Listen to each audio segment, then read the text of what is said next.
Ya.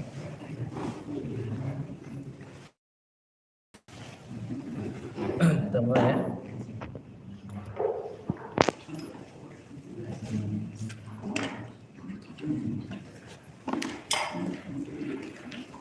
أعوذ بالله من الشيطان الرجيم. بسم الله الرحمن الرحيم. رب اشرح لي صدري ويسر لي أمري واحلل عقدة من لساني يفقهوا قولي. اللهم ارزقنا الصدق في العلوم والإخلاص في الأعمال. حياكم جميعا من تحية الإسلام الخالدة، من تحية أهل الجنة، تحية من عند الله مباركة طيبة. السلام عليكم ورحمة الله وبركاته. وعليكم السلام ورحمة الله وبركاته. الحمد لله الذي هدانا لهذا وما كنا لنهتدي لولا أن هدانا الله. الحمد لله الذي له ما في السماوات وما في الأرض وله الحمد في الآخرة وهو الحكيم الخبير. الحمد لله الذي خلق السماوات والأرض وجعل الظلمات والنور ثم الذين كفروا بربهم يعدلون. اللهم فصل وسلم وبارك على شفيعنا وقرة أعيننا وخاتم النبيين سيد المرسلين إمام العارفين سيدنا ومولانا محمد صلى الله عليه وسلم وعلى آله وأصحابه وأمته أجمعين إلى يوم الدين. أما بعد. الحاضرون الكرام، أوصيكم وإياي بتقوى الله، أوصيكم وإياي بتقوى الله، أوصيكم وإياي بتقوى الله وطاعته فقد فاز المتقون. قال الله تعالى: تزودوا فإن خير الزاد التقوى واتقون يا أولي الألباب. وقال أيضا: يا بني آدم قد أنزلنا عليكم لباسا يواري سوآتكم وريشا ولباس التقوى ذلك خير ولباس التقوى ذلك خير ولباس التقوى ذلك خير ذلك من آيات الله لعلهم يتذكرون.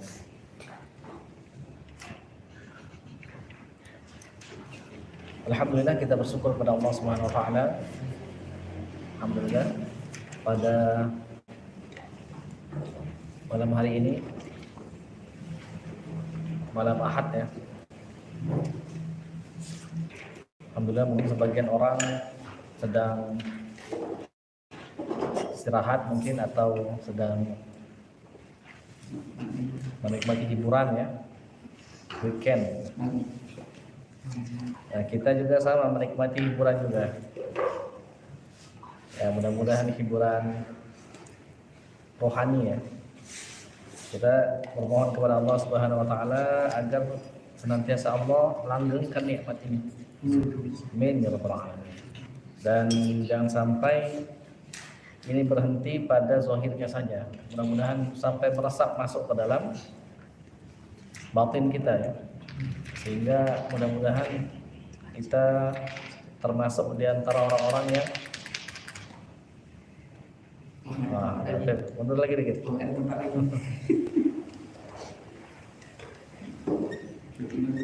Kita berharap, bermohon kepada Allah Subhanahu wa taala, mudah-mudahan kita dipindahkan oleh Allah Subhanahu wa taala dari orang-orang yang menderita, celaka menjadi orang-orang yang bahagia, menjadi orang-orang yang beruntung. Dipindahkan dari para pendusta menuju orang-orang yang siddiq, yang jujur. Kita bermohon kita dipindahkan dari orang-orang kufur, baik kufur nikmat maupun a'udzubillah menjadi kafir dan berarti tidak beriman kepada Allah, diubah oleh Allah Subhanahu wa taala menjadi orang-orang yang syakirin, orang-orang yang bersyukur kepada Allah Subhanahu wa taala. Jadi orang-orang yang mardudin, tertolak, kita bermohon mudah-mudahan Allah pindahkan kita menuju orang-orang yang maqbulin.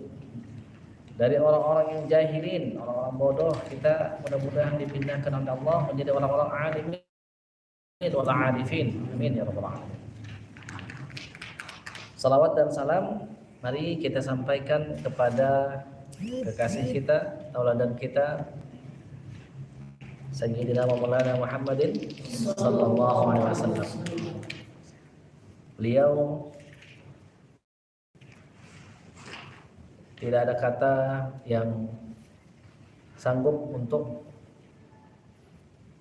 kita ucapkan kepada beliau rasa terima kasih kepada beliau selain kita berselawat kepada beliau, selain pujian yang Allah Subhanahu wa taala berikan kepada beliau.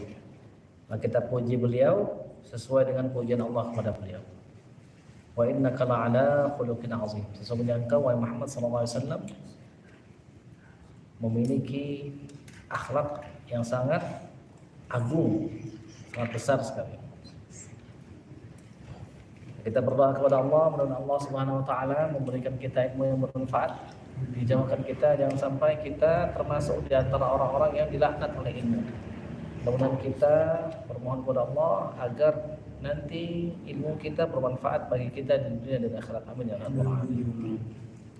اللهم انفعنا بما علمتنا وعلمنا ما ينفعنا وارزقنا علوما تنفعنا ونعوذ بك من علم لا ينفع ومن قلب لا يخشع ومن نفس لا تشبع ومن دعوة لا يستجاب لها ونسألك علما نافعا وقلبا خاشعا ولسانا ذاكرا وشفاء من كل داء وسقم وعملا متقبلا ورزقا حلالا طيبا مباركا. اللهم يا معلم آدم علمنا ويا مفهم سليمان فهمنا ربنا زدنا علما وارزقنا فهما برحمتك يا أرحم الراحمين. اللهم آتنا رحمة من عندك وعلمنا من لدنك علما. اللهم آتنا رحمة من عندك وعلمنا من لدنك علما. اللهم آتنا رحمة من عندك وعلمنا من لدنك علما. اللهم ألهمنا رشدنا وألحقنا بالصالحين. آمين. Ya. Kita berdoa kepada Allah Subhanahu wa taala, mudah-mudahan guru-guru kita dari dulu kita kecil, guru-guru yang mengajarkan kita Al-Qur'an, mengajarkan kita Islam, mengajarkan kita akhlak, mengajarkan kita kebaikan-kebaikan, baik itu kebaikan dunia, terlebih-lebih kebaikan akhirat. Kita doakan mereka semua, termasuk sang pengarang kitab yaitu Al-Imam An-Nawawi rahimahullah. Wa nafa'allahu bih wa nafa'allahu bih. Mudah-mudahan Allah Subhanahu wa taala mengampuni semua dosa-dosa mereka dan Allah Subhanahu wa taala menerima semua amal mereka. Dan Allah Subhanahu wa taala meninggikan derajat mereka, mengaruniakan kepada mereka balasan yang tijaratan lan tabur, balasan yang yuwaffiyahum ujurahum wa yazidahum min fadlih, balasan yang hanya Allah Ta'ala sajalah yang tahu bagaimana balasan tersebut. Fala ta'lamu nafsun ma ukhfiya lahum min qurrati a'yunin jazaa'an bima kanu ya'malun. Kita bermohon mudah-mudahan kita diizinkan oleh Allah Subhanahu wa taala menjadi penerus-penerus mereka. Mudah-mudahan kita diizinkan oleh Allah untuk memegang tongkat estafet, termasuk di antara ahlul Quran yang mengajarkan Al-Quran, yang diridhai oleh Allah Subhanahu wa taala, yang istiqamah, yang jujur terhadap ilmunya, yang selalu membaca Al-Quran siang dan malam, pagi dan petang, mengajarkannya siang dan malam, pagi dan petang, mengamalkannya, menjadikannya sebagai akhlak kita, tidak hanya di mulut saja, tidak hanya hafal di dalam hati saja, tetapi masuk ke dalam sumsum kita, ke dalam mengalir di darah kita itu Allah. Kita bermohon mudah-mudahan Allah dengan karunia-Nya mengabulkan permohonan kita ini. Amin ya rabbal alamin. Ala hadhihi wa ala kulli niyatin salihah wa tabarakallahu ta'ala wa syafa'at Rasulullah sallallahu alaihi wasallam wa ila hadratin Nabi Mustafa sayyidina wa maulana Muhammadin sallallahu alaihi wasallam. Al-Fatihah. Bismillahirrahmanirrahim. Alhamdulillahi rabbil alamin. الرحمن الرحيم مالك يوم الدين إياك نعبد وإياك نستعين اهدنا الصراط المستقيم صراط الذين أنعمت عليهم غير المغضوب عليهم ولا الضالين.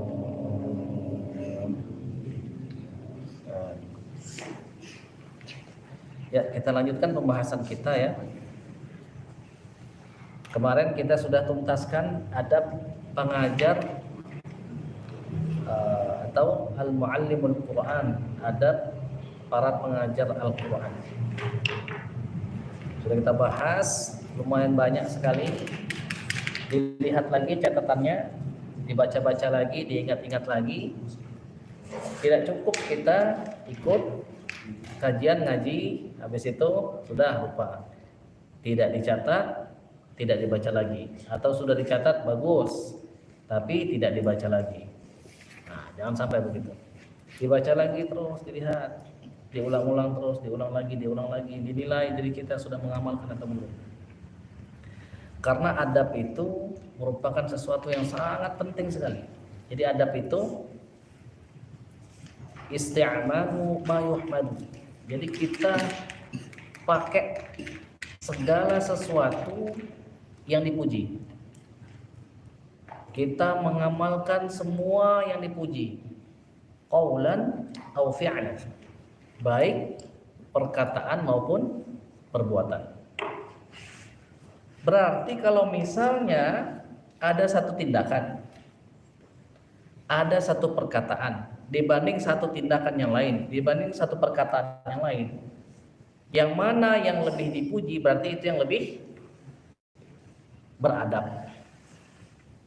Contoh, ini kita misalnya aneh duduknya bersila. Misalnya aneh duduk begini, duduk iftirash. Mana yang lebih baik? Mana yang lebih dipuji? Duduk iftirash yang lebih dipuji. Maka duduk iftirash yang lebih beradab. Jelas sampai sini? Misal kita ngobrol sama orang tua, nadanya sama seperti kita ngomong dengan teman. Beradab nggak itu? Nah, nadanya harus lebih rendah. Kata Allah, waqfid janahaka minadh-dhul. Sempitkan sayapmu, tanganmu. Janahun itu tanah ya, sayap, maksudnya tangan ya. Sempitkan, maksudnya apa? Minadh-dhul, maksudnya apa? Kita menghinakan diri depan orang tua itu. Semakin kita menghinakan, semakin kita sempit, semakin dipuji, berarti semakin beradab. Semakin kita buka sayapnya itu, tangan kita maksudnya, semakin apa? Semakin nggak beradab, semakin nggak terpuji. Jangan toleh-toleh kanan kiri. Lihat saja diri sendiri. Jangan nilai orang lain, nilai diri kita sendiri. Kalau diri kita misalnya masih belum banyak beradabnya, maka kita perbaiki. Karena kemarin kita sudah membahas bahwa ketaatan itu menghantarkan kita ke dalam surga. Sedangkan adab itu menghantarkan kita kepada ketaatan. Berarti kalau kita beradab, insya Allah kita termasuk orang yang taat. Dan surga jangan ditanya lagi, sudah pasti menjadi miliknya. Kalau tidak beradab berarti tidak taat.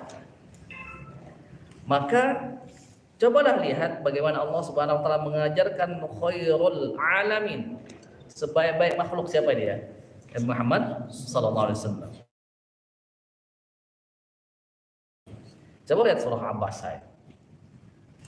Rasul berpaling kepada salah seorang sahabat, Abdullah bin Maktum. Coba lihat domirnya dia gunakan. Abasa wa tawalla. Dia bermuka masam dan berpaling. Al-ja'ahul a'ma.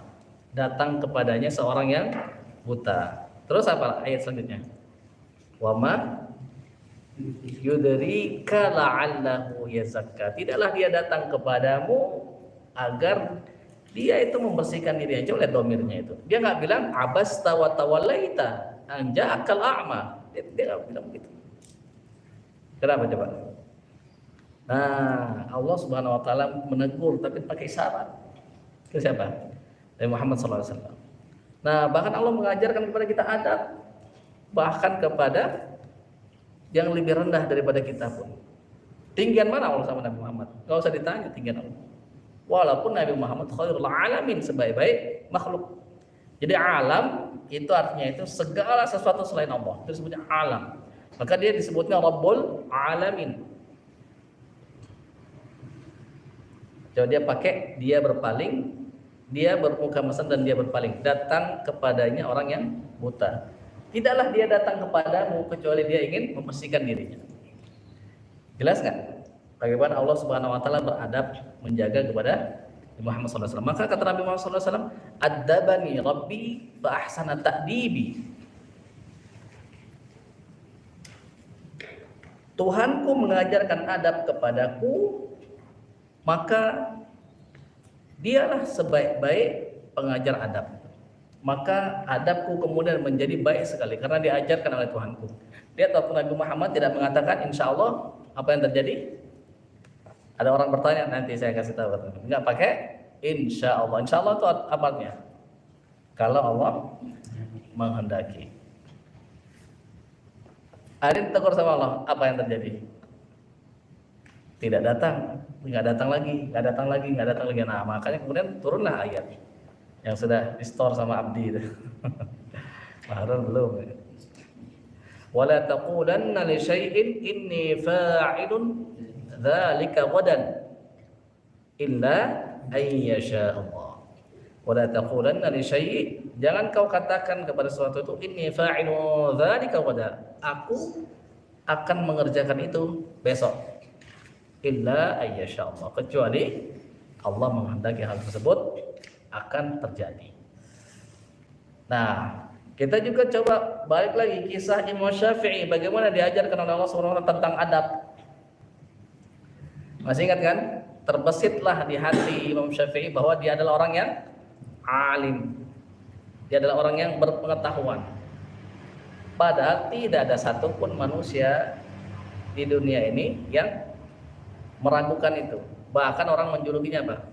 Pemilik separuh akal penduduk dunia. Jadi kalau ada penduduk dunia dikumpulkan akalnya termasuk akal kita itu udah setengah. Nah itu setara dengan satu akal Imam Syafi'i gitu. Nah beliau apa namanya menganggap terbesit terlintas dia seorang yang alim. Akhirnya apa yang terjadi? Al-Fatihahnya macet, salat maghrib, salat isya macet juga, Al-Fatihah sekala Imam Syafi'i, sekaliber Imam Syafi'i Al-Fatihahnya macet. Wah ini kode keras. Beberapa di antara kita termasuk aneh sudah juga ditegur oleh Allah Subhanahu Wa Taala. Beberapa di antara antum ada yang merasakan teguran itu. Pas ngimam macet, ayatnya pas sekali dengan kondisinya. Nah, hendaknya kita niru Imam Syafi'i. Kalau sudah kita tegur begitu, sama aneh juga begitu, ditegur oleh Allah. Ya, kerjakan isyarat tersebut. Yang sudah ditegurnya itu kita lakukan apa yang dia perintahkan itu untuk kita ubah misalnya atau untuk kita perbaiki. Terus kemudian beliau sholat, malamnya apa? Bermimpi. Masih ingat ya kisahnya ya? Bermimpi apa di sidang. Hukumannya adalah hukuman mati. Tuduhannya apa? Tidak beradab kepada Allah Subhanahu wa taala. Kenapa? Wa fawqa kulli dzi ilmin alim. Di atas orang yang berilmu itu ada Maha tahu, Al-Alim, Maha mengetahui. Terus akhirnya ada orang yang meringankan hukumannya. Dia bilang apa? Ini orang adalah orang yang telah membenarkan sabda Rasulullah SAW bahwa nanti akan ada seseorang dari Quraisy yang akan memenuhi bumi ini dengan ilmu, yaitu dengan ilmu yang diajarkannya. Nah ini orang ini akhirnya dia disuruh apa? Karena dia sudah meninggi sedikit, pada sedikit saja terbesit, maka dia harus direndahkan. Maksudnya dikalibrasi. Sudah nih, kalau orang yang tinggi itu harus direndahkan supaya nanti dia imbang gitu. Muter nyari orang yang paling hina. Tidak punya rumah, tidak punya pekerjaan, terlunta-lunta, duduk di emperan pinggir di apa namanya di pinggir-pinggiran itu, menggelandang dia. Mau nyalamin tidak jadi. Nyalamin tidak jadi, tapi perintahnya begitu keras. Akhirnya pas mau salam, mau dicium kan dia disuruh cium orang yang paling hina kan. Kata orang itu apa? Beradablah engkau wahai Syafi'i. Aku adalah orang yang meringankan hukumanmu tadi malam. Salami sendiri salammu, tanganmu cium-cium tanganmu itu. Nah, ini Imam Syafi'i menyalami tangannya, mencium-cium tangan sambil berguling-guling di tanah. Nah, begitulah cara Allah Subhanahu wa taala mengajarkan orang-orang yang dikasihinya, yang disayanginya. Ketika dia keluar dari adab, keluar dari sesuatu yang tidak dipuji, baik itu qaul maupun fi'il, dari perkataan maupun perbuatan, maka dididik oleh Allah Subhanahu wa taala. Nah, kalau kita nggak sampai sebegitunya ya, karena beda kelas. Beda kelas ya. Nah, adab ini penting sekali untuk kita jaga. Karena adab ini akan menghantarkan kita kepada tauhid. Kan kemarin sudah kita bahas itu. Kalau misalnya orang yang kemarin hubungan antara adab dengan tauhid, coba siapa masih ingat? Abdi apa Dik? Tauhid berbarengan dengan iman. Nah, tauhid berbarengan dengan iman, terus? Iman itu berbarengan dengan syariat. Nah, iman itu berbarengan dengan syariat, terus? Dan syariat berbarengan dengan adab. Nah, syariat itu berbarengan dengan adab. Jadi tauhid itu pasti dia berbarengan dengan iman. Nggak punya iman, nggak punya tauhid. Kita tidak beriman kepada Ar-Razzaq, nggak benar tauhid kita. Kita berimannya kepada orang tua misalnya, yang ngasih rezeki misalnya. Dalam otak kita, wah kalau nggak ada orang tua gimana nggak bisa makan lagi. Gimana mau makan nggak ada orang tua. Nah itu berarti apa? Nggak punya iman kepada Allah, imannya lemah itu. Maka nggak punya tauhid dia. Kenapa? Karena dia nggak ngikutin syariat. Syariat apa? Syariat adalah Allah Subhanahu wa taala yang memberikan rezeki kepada siapa? Kepada siapa saja, melalui siapa saja. Melalui orang tua, melalui siapa aja bisa. Melalui orang tua bisa, orang lain juga bisa. Kenapa dia nggak punya syariat? Nah, kalau orang yang nggak punya syariat, nggak punya iman, dia nggak punya syariat. Kalau nggak punya syariat, dia nggak punya adab. Orang yang tidak punya syariat tidak punya iman. Jadi tadi orang yang tidak punya iman, tidak punya tauhid. Terus orang yang tidak punya syariat, tidak punya iman dan tidak punya tauhid. Orang yang nggak punya adab, dia nggak punya syariat, nggak punya iman, nggak punya tauhid. Jadi hubungannya begitu. Nah makanya ada orang yang sudah berubah secara zahir. Dia bilang saya sudah berhijrah. Dulu saya tukang mabok, sekarang saya tukang ngaji. Dulu saya tukang berantem, sekarang saya tukang sholat. Dulu saya tukang mencuri, sekarang saya tukang ngumpulin zakat, bagiin zakat. Jadi dia merasa dia sudah berubah itu. Dari dulunya dia seorang yang bejat, dia sudah berubah menjadi soleh. Tapi batinnya tidak dia ubah, hatinya ini masih banyak najisnya itu. Sehingga datanglah syaitanir rajim. Tidak semudah itu kata dia. Habis itu dia bisikkan, wah kamu ini sudah jadi wali kamu ini.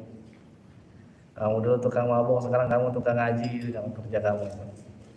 Dulu kamu berantem, sekarang kamu sholatmu panjang sekali. Kamu bagi-bagi zakat, wah, kamu ini sudah cocok jadi wali Allah.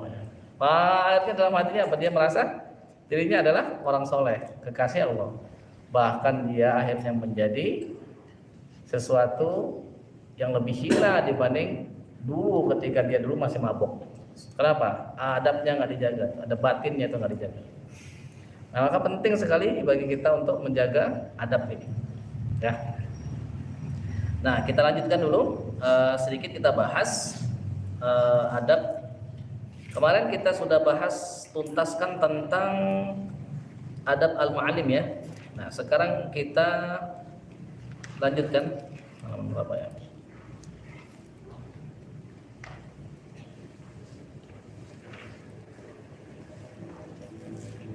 Nah,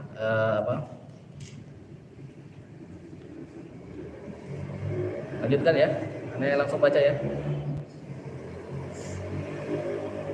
Qala al-mu'allif al-Imam An-Nawawi rahimahullah wa nafa'ana Allah bih fid dharain. Faslun fi adabil muta'allimi.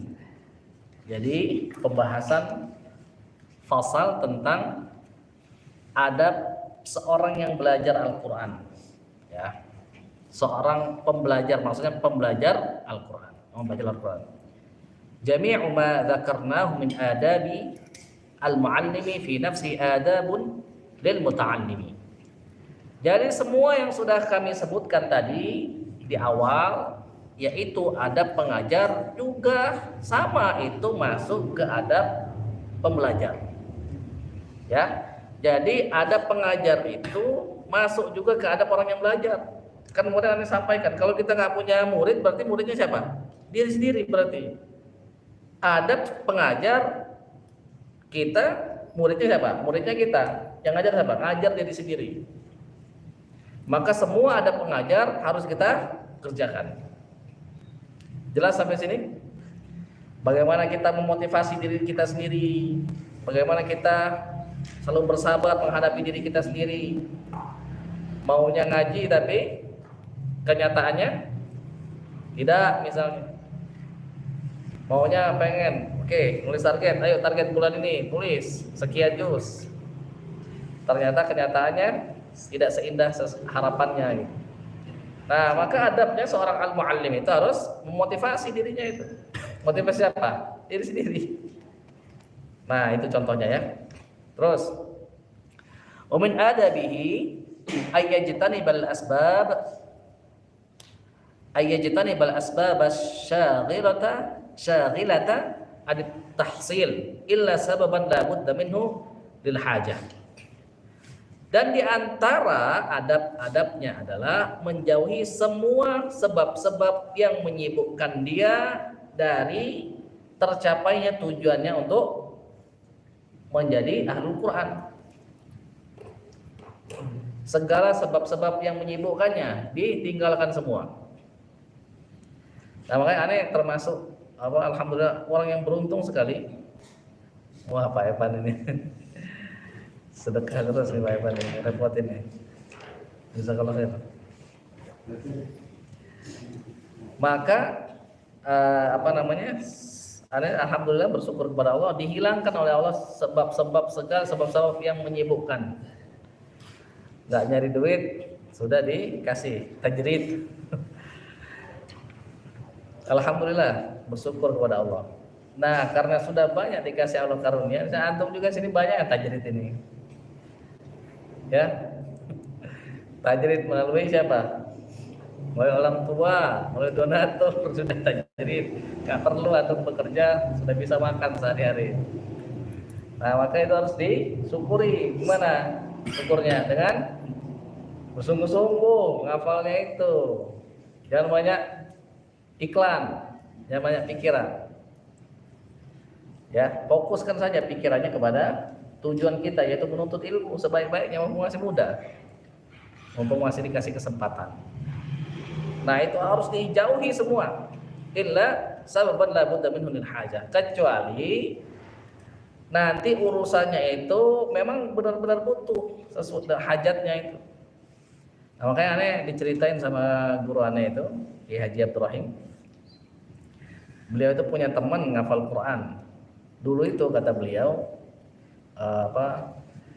menghafal Quran itu memang ke kiainya nggak bayar.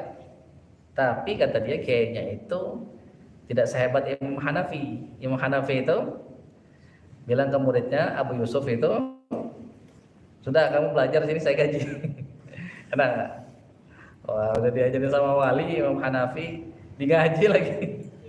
Karena dia dimarahin sama ibunya. Abu Yusuf itu dimarahin sama ibunya, sudah kamu jangan deket-deket orang itu, orang makan roti dia itu. Maksudnya orang kaya otaknya beda sama kita. Jadi disuruh kerja, mana Abu Yusuf kata Imam Hanafi. Nggak kelihatan lagi, oh ternyata suruh kerja sama ibunya itu. Akhirnya sudah berapa ini? Saya bayar aja. Suruh belajar, suruh bayar. Nanti kamu akan makan hidangan khusus dengan piring khusus di depan di depan Khalifah Fairuzan. Ini dia itu qadhi pertama itu Abu Yusuf itu. Kalau antum membaca itu Imam Hanafi biasanya rawinya itu Abu Yusuf itu. Nah, itu digaji sama Imam Hanafi. Dulu kata Ustaz Abdul Rahim, memang ke kiainya nggak bayar, tapi makannya banyak. Makanya makan sendiri kata dia begitu. Maka temannya itu jadi tukang, sama baru cerita juga. Jadi tukang ya. Nah, jadi tukang ngumpulin duit dulu dia. Jadi tukang hafal Aden ngumpulin duit dulu untuk apa? Untuk bekal dia ngapal. Itu hajat itu. Karena kalau enggak gimana dia? Belum jadi wali, nggak bisa nggak makan 40 hari. Nggak bisa, dia belum terlatih dia untuk apa namanya, makan nggak makan tetap kuat. Sama saja Allah bisa kasih kekuatan dengan makan, maka Allah pun bisa kasih kekuatan tanpa makan. Belum begitu dia. Maka dia bekerja, ngumpulin duit. Setelah ngumpulin duit, sudah cukup untuk berapa bulan? Ngapal dia. Habis bekalnya, izin lagi, kerja lagi. Habis itu ngapal lagi. Nah, antum nggak segitu-gitunya, ya kan? Ada nggak yang segitu-begitunya? Nah, nggak ada. Maka disyukuri, dijauhkan kecuali asbab la budda minhu lil hajah. Itu yang pertama. Yang kedua, bagi seorang murid ya, wa yanbaghi ay yutahhira qalbahu minal adnas liyasluha liqabulil qur'ani wa hifzihi wa istithmarihi. Jadi sudah selayaknya bagi seorang murid itu untuk selalu membersihkan hatinya dari kotoran-kotoran, dari segala najis-najis. Agar apa? Agar memudahkan dia, agar Al-Quran itu mau menerima dirinya, mau dihafalkan oleh dirinya, agar dia mendapatkan buah daripada ilmu yang dia pelajari itu. Jadi apa yang harus dibersihkan? Hatinya dari apa? Nat, dibersihkan hati ini dari apa, Nat? Kalau friend coba tanya temannya, dari apa? Juga. Dari apa, Zaki? Ngelamun. Banyak pikiran. Dari mana, Han? Sakit gigi ya. Oh, sakit gigi. Sakit gigi ya? Oh, wajar. Ya nggak apa, ikut aja. Tahan dulu ya. Dari apa? Dari? Ya, dari apa hati ini dibersihkan dari apa? Dari kotoran-kotoran, dari najis-najis. Ya. Bersihin hati ini dari semua kotoran-kotoran, dari najis-najis. Kan kemarin kita sudah bahas bahwa malaikat tidak memasuki rumah yang ada anjingnya. Malaikat juga tidak akan datang kepada orang yang hatinya itu ada anjing. Anjing itu apa maksudnya? Najis, sesuatu yang najis. Jadi hati ini harus kita bersihkan. Bersihkan semua dari apa? Segala najis-najis. Apa aja najis-najisnya itu? Apa aja anjing-anjingnya itu yang dalam hati ini? Mau enak sendiri, nggak beradab kan? Dipuji nggak kira-kira mau enak sendiri? Dan piket misalnya, nggak mau dia piket. Makan mau paling banyak, mau paling duluan. Itu terpuji nggak itu kira-kira perbuatan begitu? Terpuji? Ah, nggak terpuji kan? Nah itu bersihin, jangan. Pokoknya segala sesuatu yang tidak dipuji, perbuatan maupun perkataan ini bersihin semua, tinggalin semua. Terus bagaimana kalau misalnya sudah dilakukan? Bertaubat. Itulah enaknya kita umat Nabi Muhammad SAW. Kata Rasul apa? 70 kali melakukan dosa, bertaubat 70 kali itu tidak dianggap terus-terusan melakukan dosa. Enak kan fasilitasnya? Nah makanya bertobat. Melakukan sesuatu yang tidak dipuji, ya berarti nggak beradab, bertobat. Segalanya. Kesal sama teman misalnya. Wah ini si Anu mau enaknya aja nih. Wah giliran yang berat-berat aneh yang ngerjakan misalnya. Giliran yang ringan-ringan dia gitu. Nah itu kira-kira beradab nggak begitu? Nah itu harus bersih itu. Kalau nggak mau dia masuk nanti ke dalam hati kita itu. Anjing itu. Allah mengajarkan kepada kita melalui perantara malaikat. Malaikat nggak mau masuk ke dalam hati yang ada kotoran-kotoran, yang ada anjingnya itu nggak mau tuh. Yang nggak beradab itu nggak mau. Yang meninggi nggak mau. Yang mau nomor satu sendiri, yang lain itu di bawah dia nggak mau. Yang merasa orang lain lebih lebih hina dari dia nggak mau juga dia. Ingat kata guru kita Syekh Abu Yazid Al-Bistami, apa kata beliau? orang yang menganggap ada orang lain yang lebih hina daripada dirinya, maka dia termasuk al-mutakabbir, kata Syekh Abu Yazid Al-Bistami dalam kitab Hilyatul Awliya, kata Imam Abu Nuaim. Itu bersihin itu. Jadi kalau misalnya Daif menganggap ada yang lebih hina daripada dirinya, baik itu fisiknya misalnya, maupun otaknya, maupun kerajinan dan segala macam, maka masih mutakabbir. Berarti hatinya ada najis. Malaikat mau nggak? Malaikat nggak mau. Nah, maka kita cek ini yang hafalan-hafalan kita yang macam-macam ini.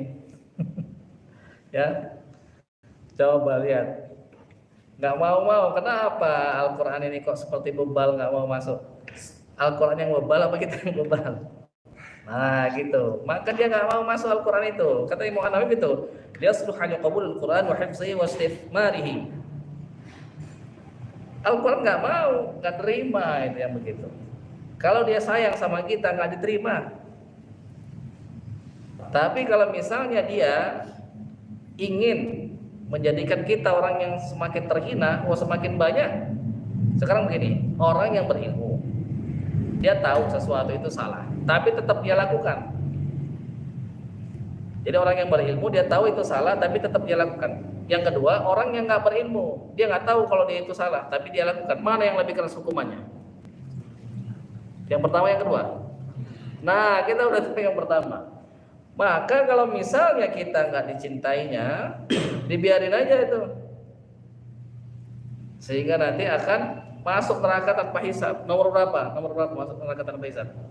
Nomor 2 itu, jangan main-main. Nah, makanya kita harus bersyukur. Kita yang susah-susah ngapal itu harus bersyukur. Nah, berarti ditegur berarti kita itu. Masih ada nasnya ini. Masih ada danasnya. Masih ada kotoran-kotorannya. Bersihin semua terus. Bagaimana cara bersihkannya? Isi dengan asma Allah di sini. Ada nggak yang lebih tinggi daripada Allah? Ada nggak yang lebih besar daripada Allah? Yang lebih mulia daripada Allah? Nah, maka kita isi sampai dia masuk ke dalam hati kita, hilang semua nanti. Selama itu belum masuk, kotor terus ini. Ini kotor terus ini. Karena dia wadah. Di dada kita ini wadah, dan dia nggak mau kosong. Dia maunya selalu berisi. Nah, maka kalau misalnya kita isi dengan kotoran-kotoran, ya sudah, isinya kotoran. Maka kita bersihkan dengan asma Allah. Kita sebutkan namanya Allah. Sebutkan Allah terus, banyak-banyak berzikir, banyak-banyak dengan Allah. Fadhkuruni adzkurkum. Maka berzikirlah kepadaku, ingatlah aku, niscaya aku akan ingat kepadamu. Nah, gitu ya. Jadi kalau misalnya kita mau diingat Allah, maka kita ingatlah Allah. Nah, gitu. Kalau kita ingat Allah ketika kita marah, pas kita marah, ingat Allah. Tahan airnya, jadinya marahnya itu nggak jadi marah. Yang tadinya itu powernya itu 10. Karena ingat Allah, wah ditahan, nggak jadi sampai level marahnya itu nggak sampai 10. Kalau pedas, levelnya berapa pedas? 30 level pedas. Oh. Nonton YouTube ya. 30 ya. Nah, nggak jadi dia 30, mungkin jadinya ya 10 misalnya. Ya itu sudah lebih baik dibanding dia kelepasan itu. Maka kalau kita ingat Allah waktu kita marah, nanti pas Allah marah, dia akan ingat ke kita. Di dalam kalau nggak salah di dalam kitab Injil, Imam Al-Ghazali itu kutip ya. Sesiapa yang ingat Allah di waktu dia senang, nanti Allah akan ingat dia di waktu dia susah.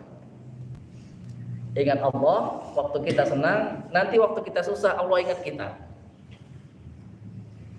Nah, yang susah-susah ini, yang susah-susah ini, terus kenapa sepertinya Allah tidak perhatian ke kita? Nah, mungkin kita waktu kita senang nggak ingat kepada Allah. Nah, itu aneh, sempat cerita kan? Tadi sama Dahis tuh. Sekitar jam berapa? Jam 11 malam ya? Kecelakaan itu, pulang dari Jakarta, tabrakan. Itu ada 2 orang, sangar juga itu. Jadi pas mau belok, pas aneh mau belok, kan pulang dari Jakarta capek dari pagi itu. Sebelumnya juga udah bolak-balik ujian disertasi, proposal disertasi. Terus pas mau belok ada mobil, maksa dia. Jadi aneh mau ketabrak mundur, nggak lihat di belakang ada mobil karena gelap. Brak, nabrak. Mobilnya penyok itu. Mobilannya juga ini apa namanya, rusak itunya itu, belakangnya itu. Wah, kita bertanggung jawab. Dia keluar 2 orang kan, aneh juga keluar. Nadanya rada tinggi itu, aneh cuma ada berapa, 50.000 atau berapa, habis uangnya itu, nggak ada uang. Nah, terus aneh berdoa kepada Allah, pegang dadanya. Ya Allah, waktu aku senang aku ingat kepadamu, sekarang aku sedang susah. Terus dia bilang apa? Ya sudahlah. Dia bilang cuma ada uang 50.000. Kalau enggak kita saling maafkan aja. Awalnya dia nada tinggi, dia bilang ya sudah, maafkan ini Pak, kau nggak usah, kata dia gitu, maafkan. Awalnya dia protes, ini nggak bisa Pak, begini. Nah, terus aneh pegang dada. Terus ya Allah, aku waktu senang ingat kepadamu, sekarang aku sedang susah. Nah, terus tiba-tiba dia berubah itu. Nah, ini saksi hidupnya. Nah, maka kita ingat kepada Allah, bersihin hati kita itu dari segala kekotoran-kotoran. Ya. Kalau kita marah ingat Allah, Allah marah nanti ingat kita. Kalau kita senang ingat Allah, waktu kita susah kita ingat kepada Allah. Tinggal ngomong aja, ya Allah, waktu aku senang aku ingat kepadamu, sekarang aku sedang susah, bantu aku. Mudah baginya itu. Kun fayakun. Jadilah maka terjadi. Yang mau tes TNI ini ya kita lanjutkan ya, masih ada waktu. Faqad sahha Rasulullah sallallahu alaihi wasallam annahu qala ala inna fil jasadi mudghatan idza salaha al jasadu kulluh wa idza fasada al jasadu kulluh ala wa hiya al qalb. Rawahul Bukhari. Maka telah benar riwayat yang disampaikan oleh Rasulullah SAW. Beliau bersabda, ketahuilah bahwasannya di dalam jasad kita ini ada segumpal daging. Segumpal daging ini dia itu memiliki koneksi dengan sesuatu yang batin.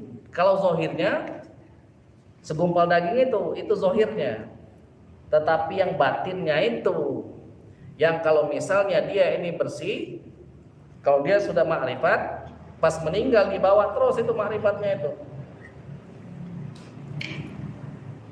Kalau dia baik, baik semua jasad ini. Kalau dia busuk, kalau dia rusak, rusak semua. Bahwa dia adalah al-qalbu. Dia adalah hati ya, tapi jantung lah, bukan hati dalam terminologi kita itu ya. Jadi hati maksudnya tuh di sini nih, di apa, jantung. Maksudnya jantung.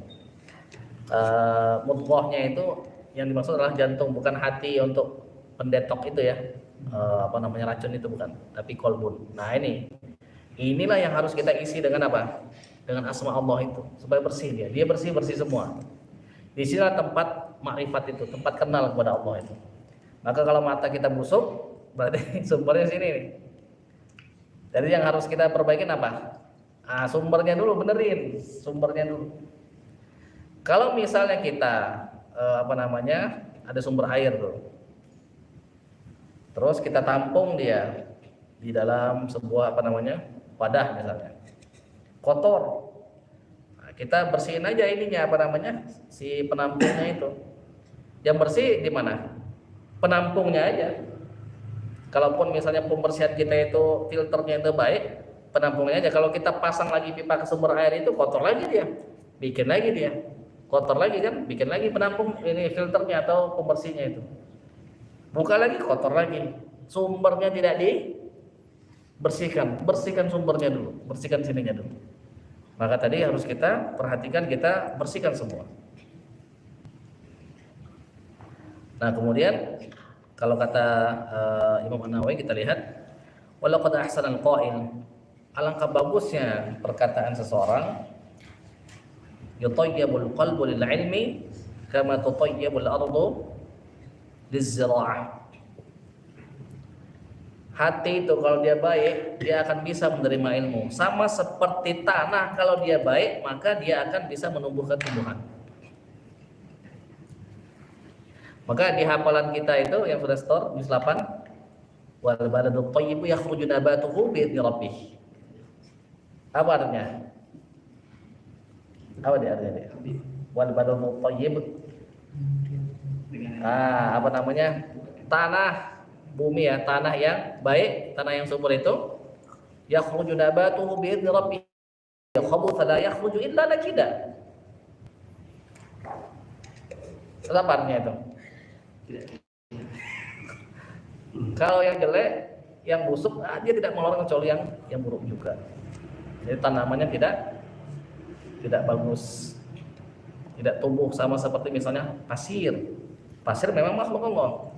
Dan pasir kalau kita tanam apapun di sana, dia tidak akan tumbuh. Dan tandus itu nggak bisa tumbuh juga. Bisa nggak kita tanam sesuatu di pasir? Nggak bisa.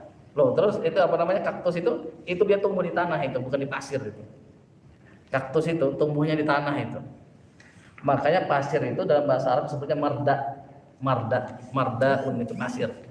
Kata Allah, apa namanya, wa minan nasi may yujadilu fi llahi bighairi ilmin wa yattabi'u kulla Allah. Dia nggak punya ilmu terhadap apa yang dia debatkan itu. Dan dia mengikuti syaitan yang nggak punya kebaikan. Syaitanin marid, marda, berasal dari kata marda itu pasir. Artinya apa? Kalau setan itu dikasih kebaikan nggak tumbuh dia itu. Nah begitu. Satu lagi yang terakhir. Ini penting sekali untuk kita catat ya. Wa yambaghi ay yatawadha'a lil muallimihi. Sudah selayaknya bagi dia untuk merendahkan dirinya, bertawadhu kepada gurunya. Wa yata'addaba ma'ahu wa in kana asghar minhu sinnan. Dan hendaknya dia beradab. Beradab itu apa? Melakukan semua perbuatan yang terpuji, perkataan yang terpuji kepada gurunya itu. Walaupun wa in kana asghar minhu sinnan, walaupun usianya lebih muda daripada dia. Walaupun lebih kecil daripada dia. Wa qalla syuhratan wa nasaban wa salahan wa ghairu dzalik. Walaupun dia enggak punya duit, walaupun dia nasabnya itu lebih hina, walaupun amal solehnya itu lebih tampak sedikit di matanya, walaupun dia itu lebih kucel, walaupun penampilannya tidak lebih menarik dibanding dirinya, walaupun dan seterusnya. Wa yatawadda 'alal muallimi fa bi tawadhu'ihi lil 'ilmi yudrikuhu wa qad qalu. Nah, dia beradab kepada gurunya itu. Kenapa? Karena dia bertawadhu, dia merendahkan dirinya itu di hadapan gurunya itu karena dia bertawadhu kepada ilmu yang dimiliki oleh guru tersebut. Jadi hakikatnya dia itu bertawadhu kepada ilmunya, bukan kepada orangnya secara hakikatnya. Wa qad qalu, dan telah dikatakan al-ilmu harbun lil fata al-ilmu harbun lil fatal muta'ali. Ilmu itu musuh bagi orang yang merasa tinggi, orang yang sombong. Kasail, seperti banjir, harbun lil makanil ali,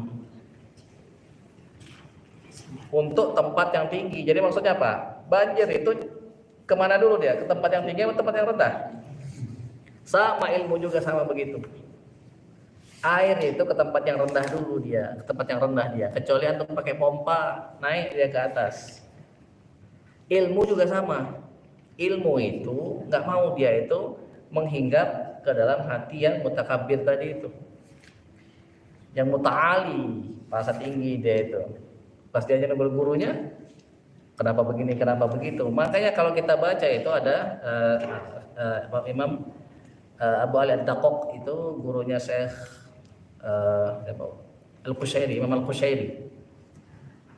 Jadi Imam Al-Qushairi itu nulis kitab Risalatul Qusairiyah, itu di sana ada beradab kepada guru. Jadi di sana itu kata beliau, orang yang tidak beradab kepada gurunya itu tidak ada tobat baginya. Maksudnya tidak ada tobat yang sempurna. Pas dia tidak beradab kepada gurunya, hubungannya putus. Coba lihat Nabi Khidir dengan Nabi Musa alaihi wassalam. Coba lihat. Nabi Musa minta ajarin kepada Nabi Khidir. Terus Nabi Khidir ngasih syarat-syaratnya. Salah satunya apa? Qala fa in ittaba'tani fala tas'alni 'an syai'in hatta uhditsa laka minhu dzikra. Kalau kau mau menjadi pengikutku, mau belajar kepadaku, jangan tanya kenapa aku begini, kenapa aku berbuat begitu, sampai nanti aku jelaskan kepadamu apa sebabnya. Aku melakukan ini, aku melakukan itu. Ternyata apa? Nah, Nabi Musa melanggar sampai 3 kali. Walaupun kata Rasulullah SAW, seandainya Musa lebih sabar, tentulah akan lebih banyak lagi pelajaran-pelajaran yang kita ambil daripada kisah mereka berdua itu. Tetapi Musa malah mengatakan, apa kata Nabi Musa SAW?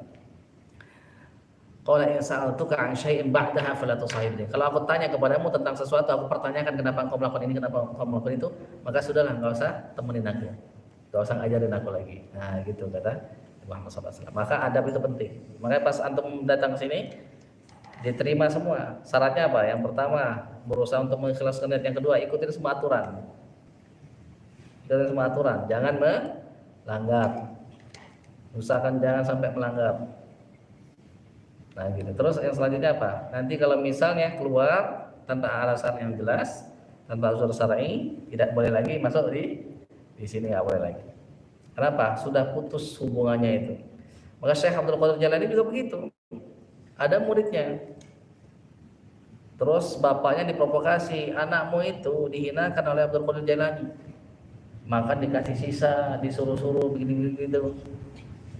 Dilihat sama bapak, oh bener ternyata. Lihat sekilas secara zahir. Akhirnya sudah, anaknya dibawa boyong, dibawa pulang anaknya itu. Pas itu ternyata anaknya itu banyak sekali menguasai ilmu-ilmu itu. Wah, kamu ini banyak peningkatannya, dari secara adabnya meningkat, secara ilmunya meningkat, fikir dan segala macam meningkat semua.